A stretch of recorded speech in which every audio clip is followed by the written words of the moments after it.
Today on LARP Chats, I'll be interviewing Medzek. He's a longtime player out of Inland Ocean in Seattle, Washington. He's received his Master Owl and most recently his Master Dragon. You'll hear about the birth of his home park, his first day out at Amtgard, and some of his early weaponsmithing.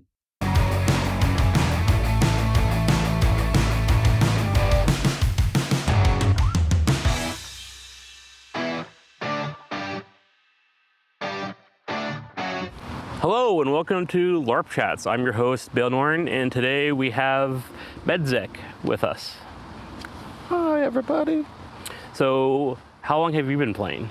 Started at Amtgard in September in '97, so almost 24 years now. That's a really long time. That is the majority of your life, is it not? Over half? Yeah. Not that I'm calling your age out, but it might be kind of hard because it's been a long time, but do you remember where you first heard about Amtgard?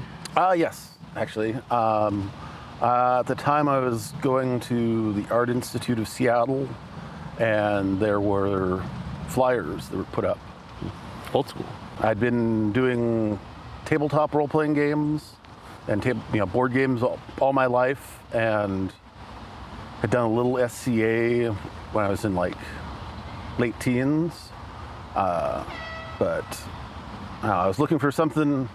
My gaming group was getting kind of stale, so I was looking for something a little different. So I came out, and it was at Merrimore Park, which is this park, Inland Ocean, and it was the second or third time that the park had met.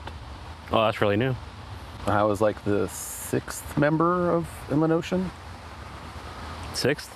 Yeah. Wow. There was the 5th or 6th, because there was the 3 people who were the initial, and then a guy named Victus, and I think one other person before Marion. I think it started right same time as me. Do you remember what really made you gravitate towards Amtgard? Like, what hooked you when you started playing? It was actually the people, because it was such a tight-knit group sort of at the beginning that actually after the first day, we then went out and did an afters. Oh, yeah? And then the 2 people who were the couple, because there was a couple and then another person who were the starting people, basically invited everyone to their apartment and went and played card games all night. Oh, that sounds like a good night. Yeah, so it was like instantly part of a close-knit group, which is one of the reasons I think I miss is that we don't do afters as much, or it's harder to do afters with such a large group, because you can't show up to some place with 20 people. Yeah, it can be very difficult to find a place that can hold that many. Yeah. Do you remember your first battle game by chance? You seem to have a pretty good memory. That I don't remember necessarily the first battle game. There were really small games, so they were kind of short and silly. I played the monk class first. What version was it? 6, I believe. Okay. Because barbarians were still eating herbs as their healing. Yeah. That was 6. But yeah, I did monk till 3rd or 4th level, and then started playing barbarian, and then got super into barbarian. That was my main class for a long time. That's a lot what I did for any role play I did was barbarian. That was my first class that I really put into. I don't know why, but barbarian is fun. Was. I think still is. Still is some. You got to play a little differently. Yeah. What I can remember as one of the first memorable battle games was Inland Ocean getting invaded by a goblin horde. But this was the goblin horde was being played by. There was another group of Amtgarders that had formed up in Everett called the Eternal Tamarack, and basically they came down and played goblins, and we lost horribly. But was it fun? It was fun. It was the beginning of getting frustrated because the mechanics weren't well thought out. So goblin mechanics versus the 5-minute death count that we had back in the day. Oh, yeah. Made it really rough. Yeah, I don't miss the 5-minute death count. Yeah. But that was a good 6 months in, I think, maybe. So, do you have, or what really excited you? I know you really like the people, but what about Amtgard really excited you when you first started playing? I got into the crafts pretty quickly. I was always trying to do different weapons, and finding out what worked and what didn't work with the tech at the time. I really, the biggest, besides the people that got into the crafting, I like making the armor.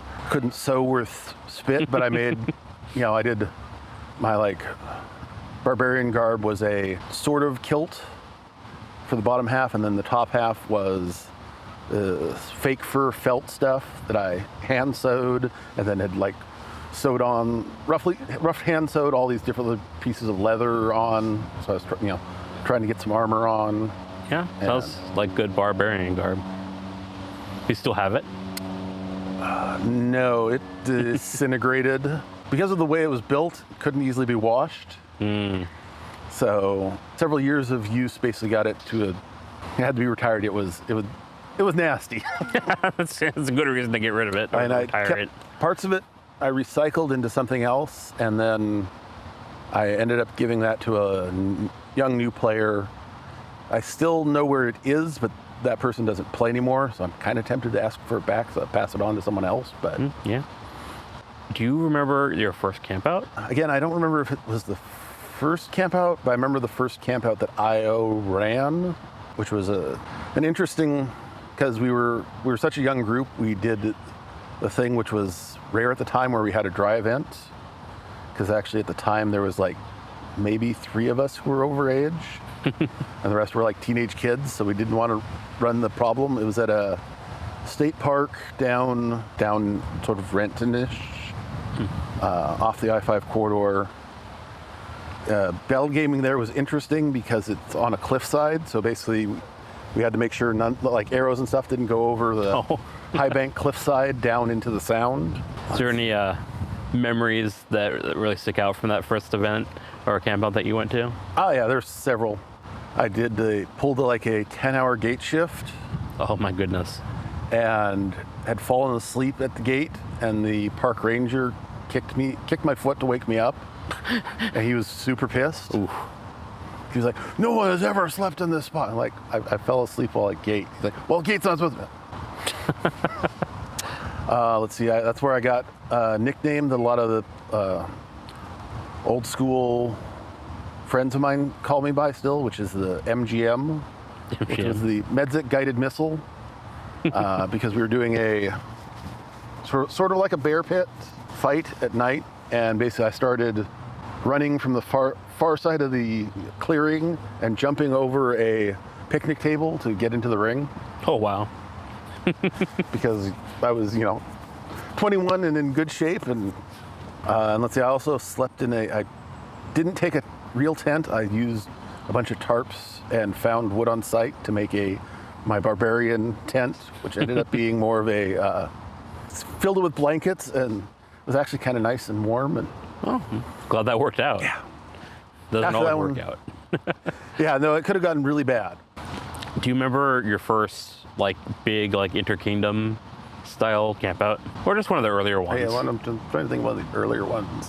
I remember the failed one, which was the Hebo campout, but probably be was it Pacific Gathering? I'd say would be the first really big one I remember. Is that the first official pack war?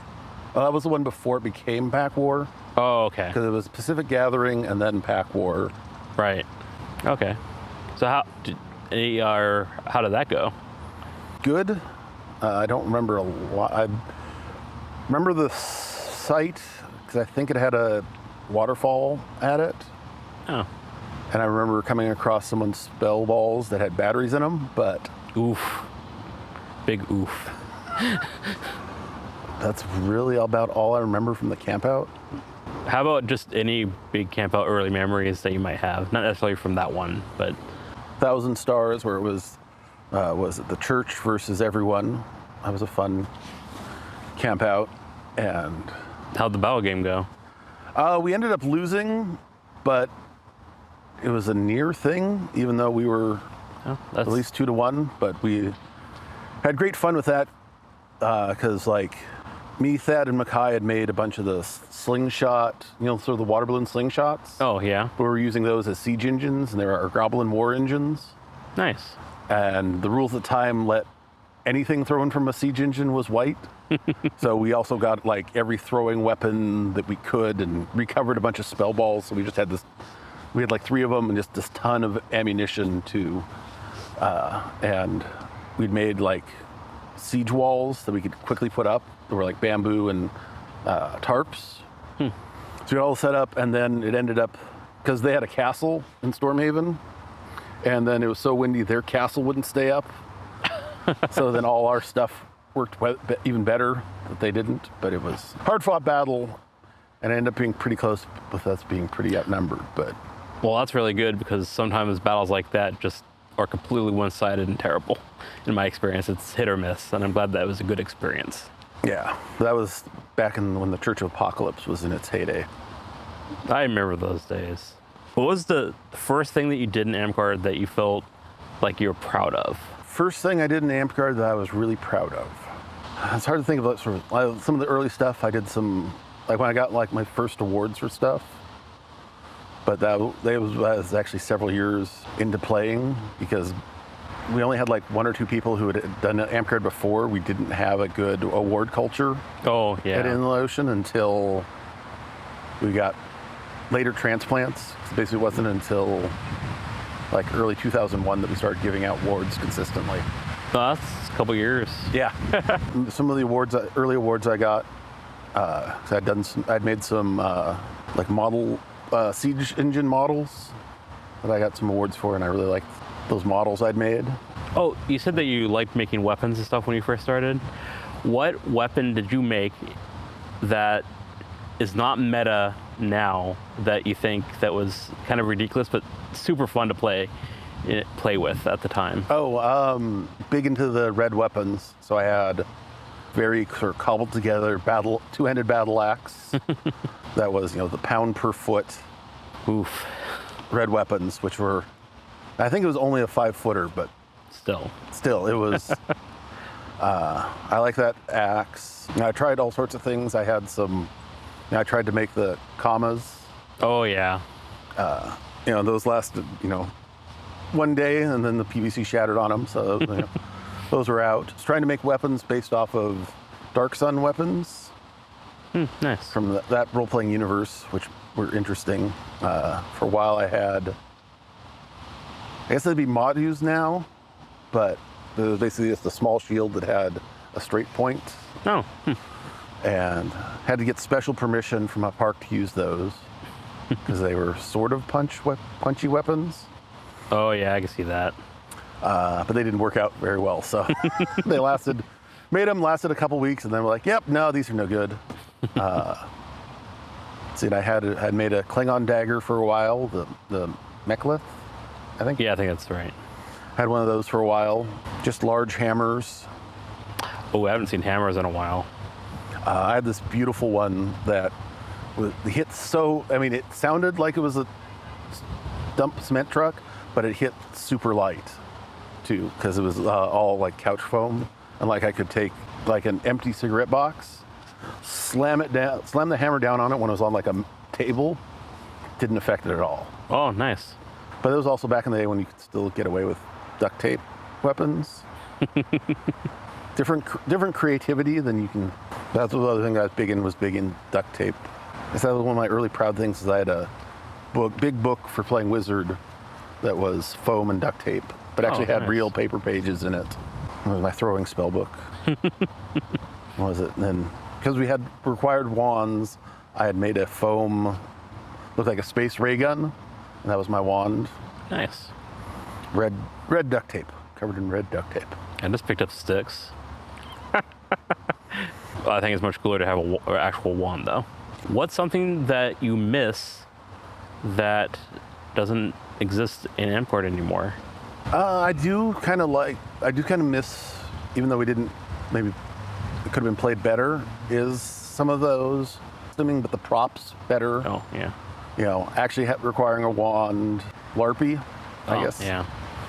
Be sort of more immersive, or add more to the Atmosphere of the game. More props, even though they didn't necessarily do them well back then, but Yeah.